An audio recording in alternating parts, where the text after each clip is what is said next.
Okey, alhamdulillah, terima kasih kepada semua. Ya,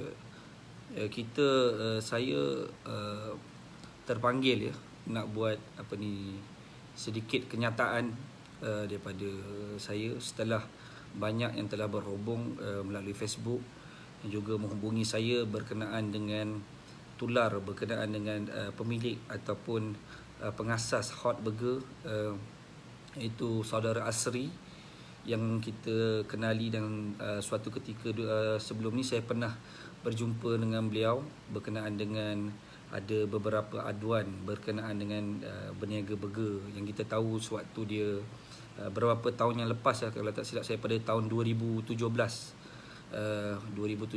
yang di mana beliau telah dianiaya oleh rakan kongsinya, dan ada beberapa perkara yang kita rasa dan saya kenali beliau orang yang baik.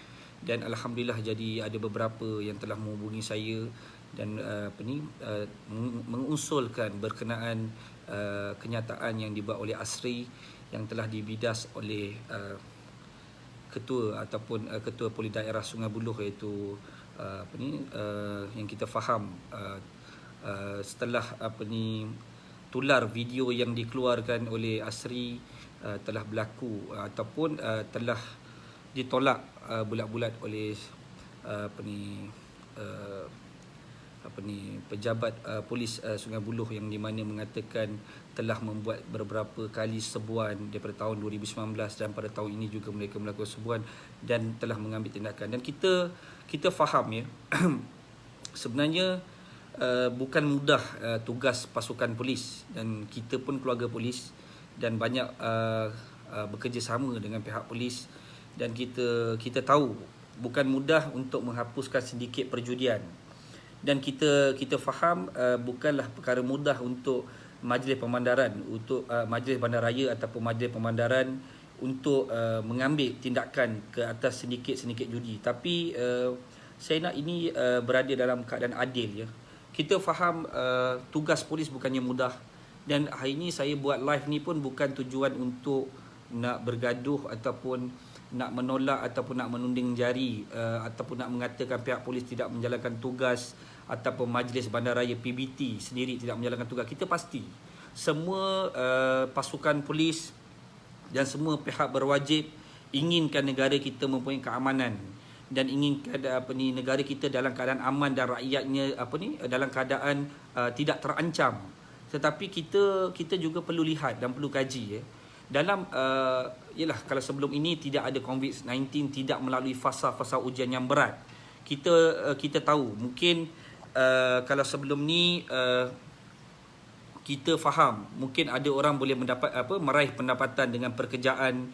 Kalau kita tahu pun sendiri hari ini pilot pun dah mula kerja, pilot sendiri pun dah mula jadi Grab rider. Jadi kita faham bukanlah rakyat dalam keadaan senang hari ini ya. Kita faham yang makan gaji pun kadang-kadang tak dapat gaji, yang pemilik syarikat pun hampir bankrupt, dan kita tahu banyak hari ini orang melalui ujian yang berat di negara kita. Jadi saya yakin ya, tujuan saudara Asri itu bukanlah untuk menunding jari ataupun melemparkan tuduhan ini kepada pihak berwajib, khususnya kepada pasukan polis dan juga kepada penguat kuasa ataupun majlis pemandaran, majlis bandaraya. Kita faham, tetapi ia mungkin merasakan ketidakpuashati ataupun merasakan ialah mungkin itu adalah luahan hati seorang peniaga kecil yang kita tahu berniaga burger di tepi jalan bukanlah pendapatan yang tinggi yang mungkin boleh membayar gaji seorang pekerja dengan nilai 50 ke 60 ringgit, dan itulah di situlah gaji, di situlah modal, dan di situlah kalau hujan kita tahu banyak perkara yang bukan mudah nak berniaga di tepi jalan. Jadi saya yakin ya, pihak berwajib khususnya kepada pasukan polis di Sungai Buloh perlu menilai benda ini secara rasional ataupun profesional. Melihat perkara ini, jangan kita melihat pada kalau apa yang diudarakan oleh Asri atau apakah luahan hati beliau tentang apa yang telah berlaku beliau sehingga terpalik kepada semua pasukan polis. Dan saya pasti setiap daripada daerah-daerah di bawah PDRM ini mereka mempunyai integriti yang kuat, Kita yakin pasukan-pasukan polis di setiap daerah mereka menjalankan tanggungjawab tugas masing-masing. Jadi ini bergantung kepada daerah masing-masing. Cuma kemungkinan ataupun secara kebetulan apa yang telah diluahkan oleh Asri, saudara Asri kita, menyebabkan benda ini telah terkait dengan seluruh pasukan polis. Dan saya nak juga supaya semua rakyat Malaysia perlu jelas setiap daripada daerah mereka mempunyai ketua polis daerah tertentu ataupun ketua pasukan polis di setiap daerah. Jadi kalau kita lihat perkara ini berlaku bukanlah satu kesalahan kepada seluruh pasukan polis, dan kita tidak boleh menyalahkan kepada ketua polis negara ataupun ketua polis Selangor, ketua polis negeri, kerana ini adalah tanggungjawab kepada bidang di bawah kuasa ketua polis daerah tersebut. Jadi saya rasa mungkin bila apa yang disampaikan oleh Asri itu menyebabkan itu terkena kepada daerah, kepada ketua polis daerah Sungai Buloh. Jadi mungkin kita perlu ada perbincangan ataupun lebih kepada untuk berbincang tentang apakah sebab-sebab tertentu yang menyebabkan Asri ialah mungkin dia cuba menyampaikan apakah sebab dia sebagai seorang peniaga kecil diganggu. Dan saya pasti setiap daripada SOP dalam peniaga-peniaga ataupun penjaja-penjaja di tepi jalan, daripada penjaja di tepi peniaga kecil sehinggalah peniaga pasar malam dan juga peniaga-peniaga food truck dan caravan, semua mereka mempunyai SOP yang tertentu yang perlu dipatuhi oleh peniaga. Cuma mungkin Asri punya sedikit ataupun kesalahan kecil dia telah menularkan ataupun yalah, kita faham orang sekarang ni dalam keadaan susah. Nak makan pun tak ada duit. Kadang-kadang nak bayar bil elektrik pun nak bayar bil elektrik pun tak ada. Dan kita tahu sedia maklum sekarang ni kenaikan tarif elektrik dalam salah pembajaan elektrik ini melambung tinggi, dan banyak perkara yang kita tahu memanglah walaupun kita mendapat bantuan daripada kerajaan Malaysia dengan bantuan-bantuan tertentu yang kita nak berucapkan terima kasih kepada Yang Amat Berhormat Perdana Menteri dan juga kepada semua yang bertugas yang menjadi frontliner yang telah memberi bantuan kepada masyarakat. Tetapi dalam masa yang sama kita perlu kaji banyak masyarakat hari ini yang tak ada gaji, yang dibuang kerja, yang syarikat terpaksa syarikat terpaksa bankrupt dan telah tutup perniagaannya sehingga dibuang pekerja, dan banyak orang telah bertukar daripada seorang pilot seorang juru terbang menjadi Grab rider. Banyak orang telah bertukar bidang dan mencuburi dalam bidang-bidang peluang yang ada untuk meraih pendapatan untuk menampung isteri dan anak-anak dan keluarga. Jadi inilah bukanlah satu perkara yang mudah untuk dilalui oleh semua masyarakat. Cuma saya melihat sedikit ketidakadilan di sini, yang di mana mungkin pihak yang berwajib, khususnya ketua, saya sampaikan kepada mungkin beliau mengenali saya ataupun tidak, tetapi saya rasa saya mengenali beliau, ketua polis daerah Sungai Buloh, mungkin boleh memanggil Asri untuk tampil memberi keterangan dan perlu adakan perbincangan. Dan saya pasti sewaktu serbuan yang dibuat oleh pasukan polis pada tempoh hari tersebut, kita melihat ada di situ tempat-tempat yang di mana itulah modus operandi pusat perjudian, yang di mana ada kerusi meja, dan kita tahu itu adalah tempat-tempat yang di mana permis yang telah disewa oleh sedikit perjudian untuk menjalankan aktiviti haram, Dan saya tak tahu ada istilah judi halal dan haram. Ada yang mengatakan kalau judi toto ni judi yang halal kerana mempunyai lesen. Tetapi kalau judi yang haram ini judi yang tidak mempunyai lesen. Saya kira kalau kita lihat benda ini dengan jelas, tidak ada sebarang judi yang halal. Semua judi pun haram. Dan kalau ini dikatakan difokuskan sebagai orang Islam menentang kepada perjudian kerana ini adalah salah di sisi agama ataupun syariat Islam. Jadi saya rasa itu tidak benar, kerana kita lihat mana-mana agama sekalipun di negara kita, walaupun di kalangan daripada agama Islam sendiri, agama Kristian, agama Hindu, agama Buddha, tidak ada pun dalam kitab mereka yang mengatakan judi ini adalah benda yang halal. Dan sebenarnya judi ini adalah benda yang haram. Di dalam kitab mereka sendiri, di mana-mana agama yang ada di negara kita, yang dianuti oleh pelbagai bangsa, semua adalah haram. Jadi bagaimana hari ini kita boleh mengatakan ada judi yang halal dan judi yang haram? Kalau halal ini diberikan lesen, Judi yang haram ini judi yang tidak diberikan lesen. Jadi bagi saya nak pandang kepada sudut yang berbeza. Judi ini adalah satu perosak masyarakat yang paling dahsyat.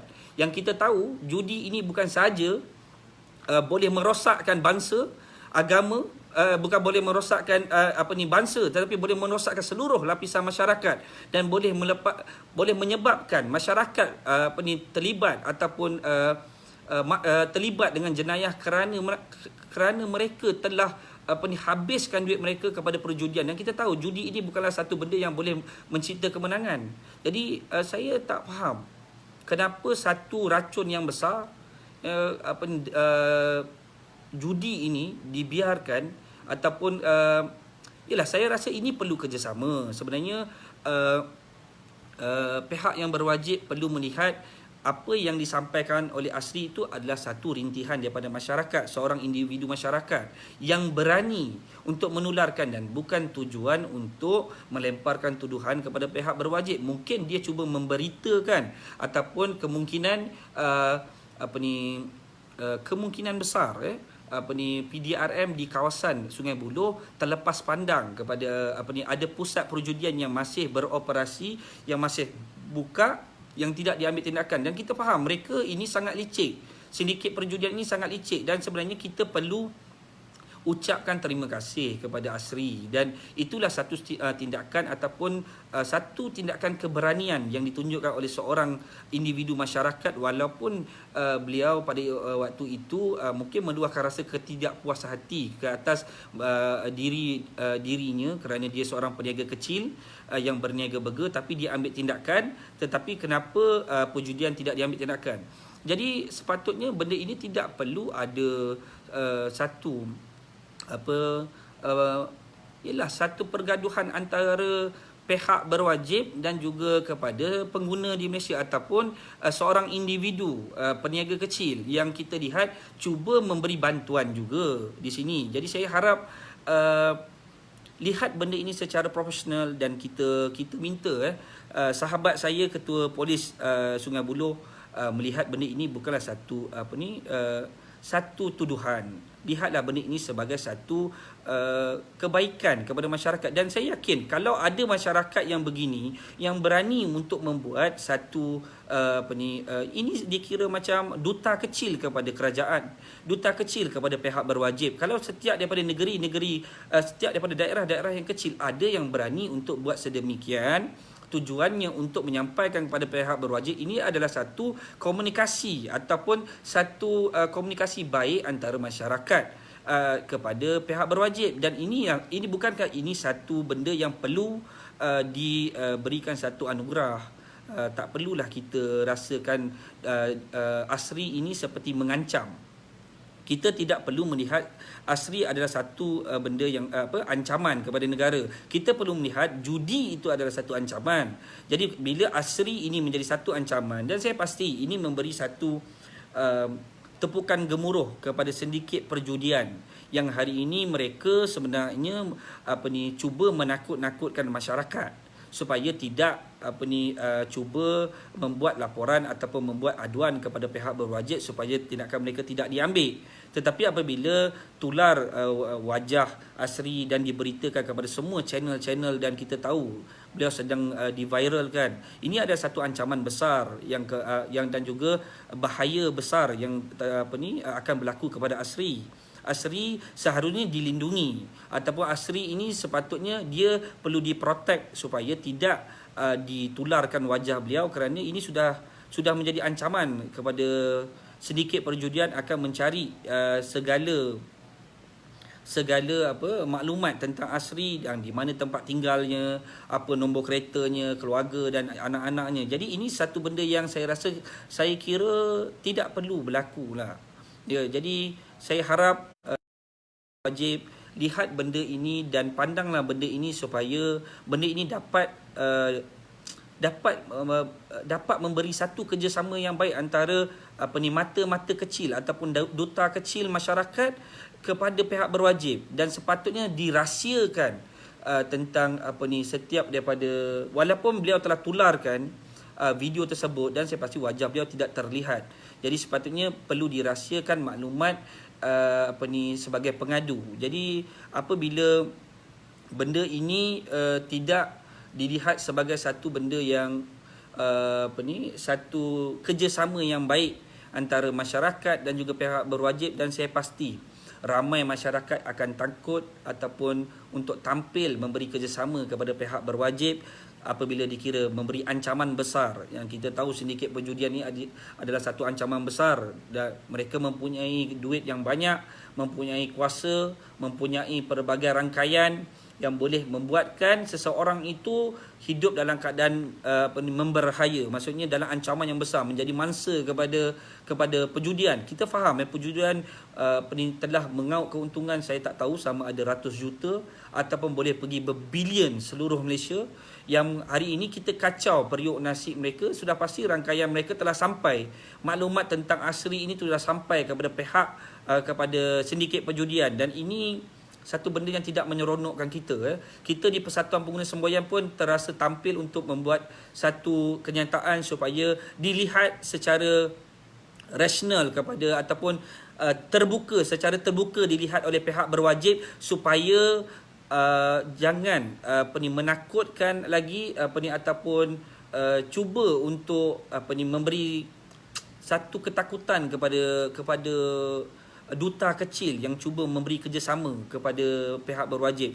Jadi kita doakan supaya Asri, isteri dan anak-anak dan seluruh ahli keluarga, dan juga kepada Persatuan Pengguna Islam Malaysia yang telah memberi perlindungan ataupun memberi sokongan yang penuh kepada Asri dan juga kepada Tok Ki dan juga kepada Ustaz Mazrizi dan rakan-rakan perjuangan yang lain. Dan saya harap kita semua membela Asri, dan saya kira Asri ini kita perlu mengucapkan satu tahniah, penghargaan yang besar kepada beliau, kerana beliau telah berani untuk tampil untuk memberi kerjasama yang baik.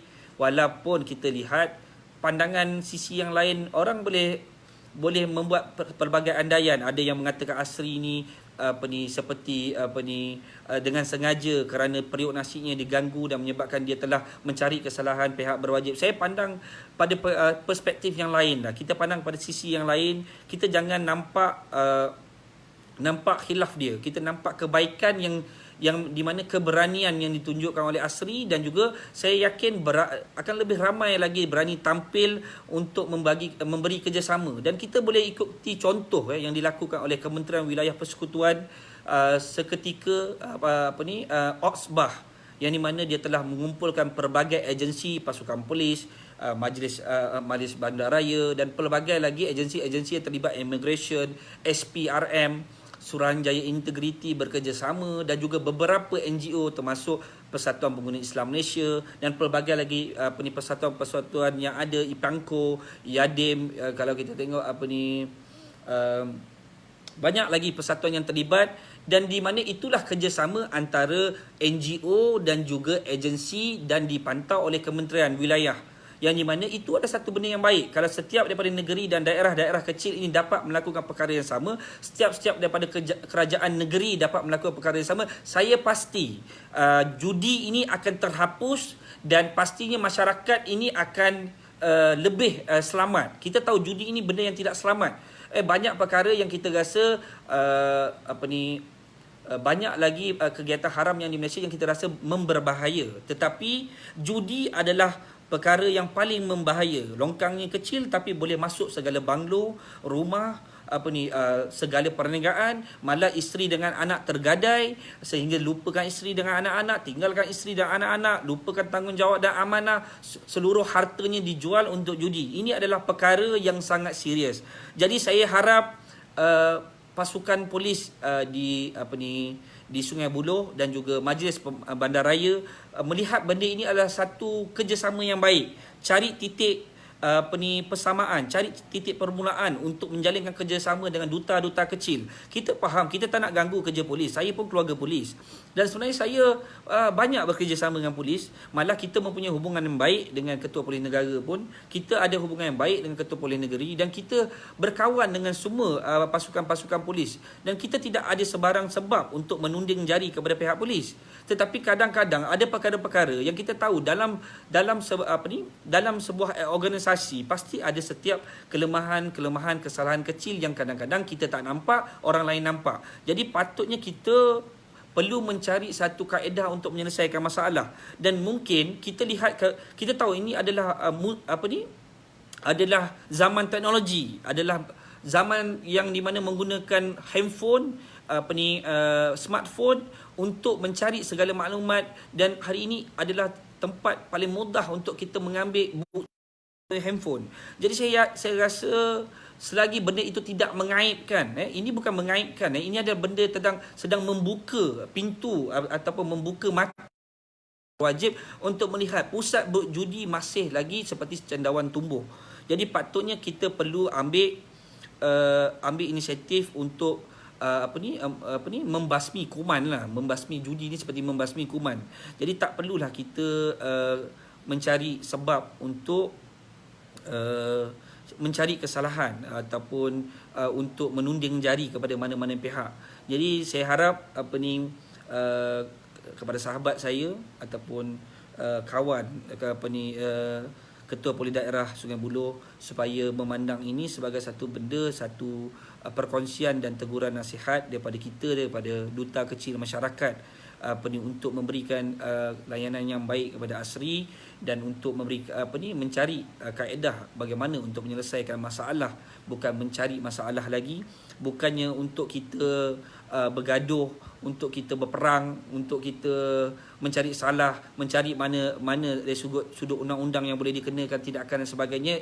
Saya faham mungkin pandangan kepada pihak berwajib ini adalah satu fitnah, tapi pandangan masyarakat benda ini adalah benda yang serius. Banyak sangat judi yang kita tahu, bukan saja judi online, judi di kedai-kedai kita tahu yang menyebabkan banyak masyarakat, dan saya juga menerima terlalu banyak aduan orang yang meminjam alung, orang yang telah menjual perniagaan kerana bermain dengan judi. Judi ni adalah satu racun yang besar.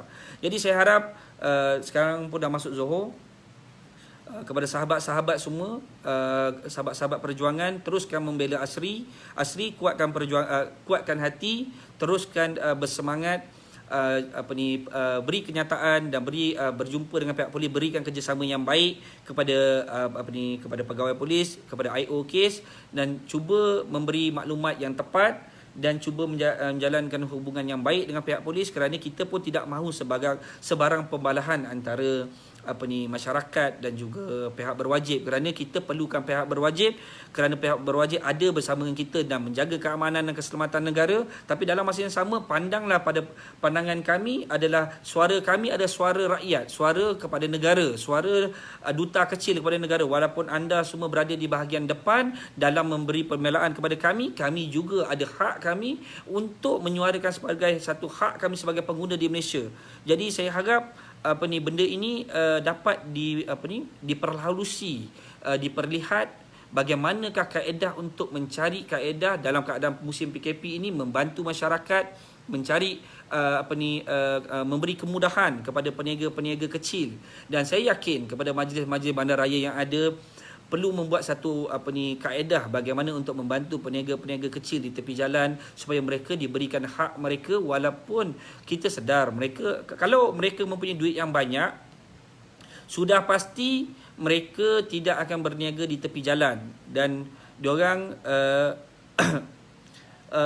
tidak akan berniaga di tepi jalan berhujan dan panas di bawah payung kalau mereka mempunyai duit untuk menyewa kedai dan sebagainya. Inilah permulaan daripada seorang peniaga kecil akan kita sendiri pun asalnya berniaga di tepi jalan sehinggalah berjaya buka kedai selepas lebih daripada 10 tahun baru kita berani untuk barulah kita berjaya mengumpul modal, dan setelah mempunyai akaun bank yang cukup dan juga pinjaman daripada bank dan sebagainya, daripada agensi ataupun daripada MARA dan sebagainya, barulah kita berjaya buka kedai. Jadi tidak semudah itu orang daripada daripada tepi jalan boleh terus buka kedai dan menyewa kedai dan mendapat lesen dan sebagainya. Jadi saya harap perlu lihat benda ini dan berikan kebaikan kepada masyarakat dan berikan kelonggaran bagi peniaga-peniaga yang degil itu. Mungkin perlu membuat satu kaunseling, panggil mereka dan yalah, saya pasti diorang hidup dalam keadaan kais pagi makan pagi. Jadi kita harap tolong bantu mereka dan bantulah InsyaAllah. Itu saja.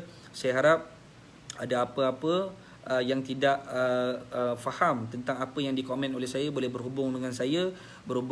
Saya akan tampil, akan memberikan kerjasama yang baik kepada pihak berwajib dan kepada Majlis Bandaraya juga, kerana saya mempunyai hubungan yang baik, kita mempunyai hubungan yang baik. Masukkan pulih insya-Allah.